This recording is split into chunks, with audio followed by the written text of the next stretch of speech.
Brian, what the last couple of weeks with the turnovers? Are you seeing any common thread? You've gotten a lot of them in 3 games, but Yeah. but is it pressure? Is there one common thread that you've seen? It's a little bit of both.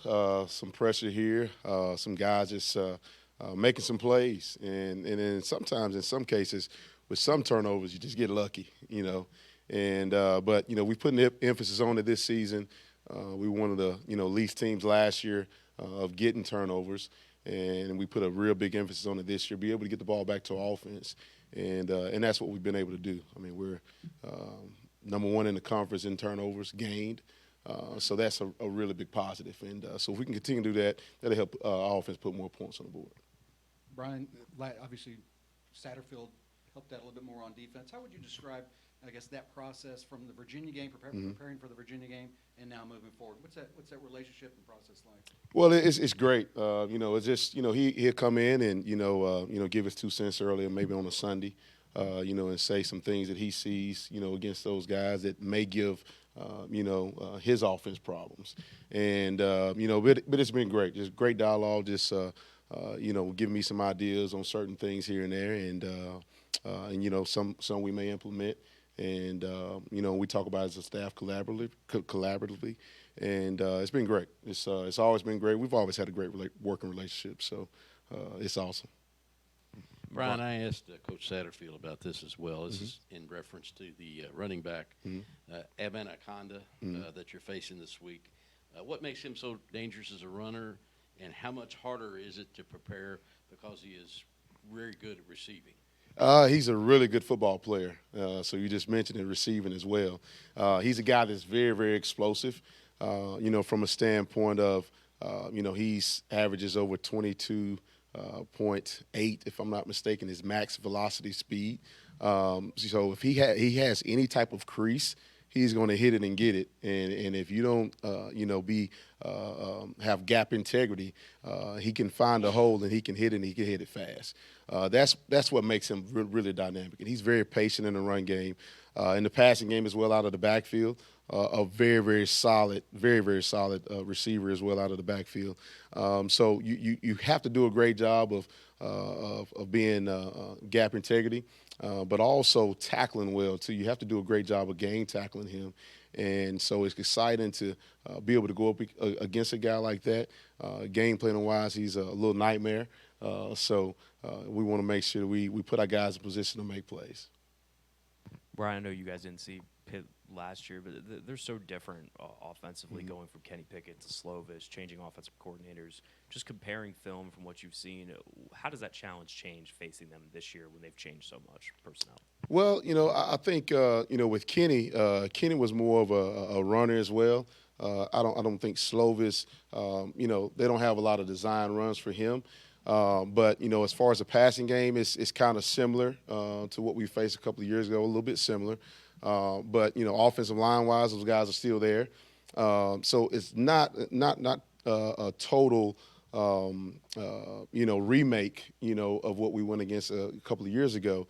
But they just added to it, I think. And so I think if something's not technically really, really broke, why fix it? I mean, those guys are ACC champions last season. But Slovis just brings another dynamic arm in that building for those guys, that he has some dynamic receivers that he's able to get the ball to as well. And so we have to do a great job of not giving up explosive plays and doing a great job in the run game of tackling and being gap sound. Virginia the other day ended up throwing for a little over 300 yards, but they ran for, I think it was 21 or something. 6. It seems like when it was 6? 6 so yards. Okay. You would know. But it seems like when you do shut down a running game, passing yardage almost doesn't matter. Why does it work that way? Well, I think the main and most important thing is to get the win. You can have 9,000 yards, but the biggest thing is points. How many points are you giving up? And so if you can keep points off the board, those guys can, hit some, little short passes here and there, and that may gain up some yards in the passing game. But as long as we're not giving up points, that's the biggest thing. But I think, the one thing from last game, Virginia game, they hit some couple underneath things that we didn't do a great job of tackling. They got some yak. after that. And, of course, that adds up, on the yardage in the passing game. So we got to do a better job of when we do make those guys throw the ball in front of us, we got to do a better job of tackling those guys and not being able to allow some yak yardage. And then, of course, some soft coverage by the corners, I thought. At times they gave up some, 10, 12-yard gains that could possibly end up just being 5 to 4 yards. So we got to do a better job of not allowing yak yards. Brian, this is the midpoint of the season. Mm-hmm. Obviously, you know what you have coming up next with, Pitt and Wake Forest and all those guys. How do you, I guess, evaluate what you guys have been able to do so far, and where do you see, playing your best football on that side of the ball? Well, I think we're hopefully we're hitting a stride to where we're playing our best ball, because we need to play our best ball in the second half of the season to be able to of course get to a bowl game and keep our hopes alive as far as ACC goes. But I think that what we've done so far, we've just been inconsistent. There's been times where we've been really, really dominant. Getting 10 stops, straight against Central Florida. Having this past game and 6 yards rushing that Virginia rushed against us. And then you think about the games we lost. Big plays. The big passing plays in the passing game, or even in the run game.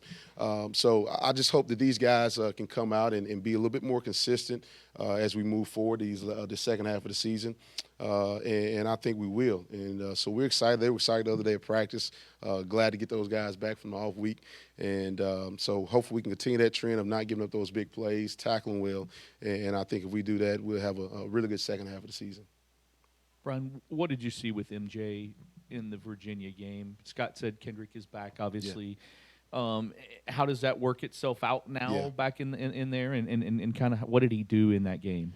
MJ's been practicing really hard all year, and he has been battling some knee tendonitis a little bit early on in the season. Still is a little bit, but I think the kid is just very smart, very sharp, and played his butt off. That was a heck of a pick. In the second half, does a great job quarter tracking and able to get the pick, and he did had some great tackles, in the box, whether it was the running back or the quarterback. I thought he did really well. He played really solid and graded out really, really high. So we're excited to be able to have another guy with Kendrick that you can, feel confident in, that he can go in and execute the game plan at a high level. And so if we can continue to do that, I think we'll be able to roll those guys and mix and match and play who we need to at that spot. As far as who's going to start, we don't know yet. We'll let that play out this week and see who grades out the best and go from there. I think anytime you got great competition at any spot, on the defense side or any position on offense as well, that heightens their level of awareness, attention to detail, and things of that nature, so they can go out and execute at a high level. And we have that right now at the free safety spot. Good. Thank you, guys. Have a good one.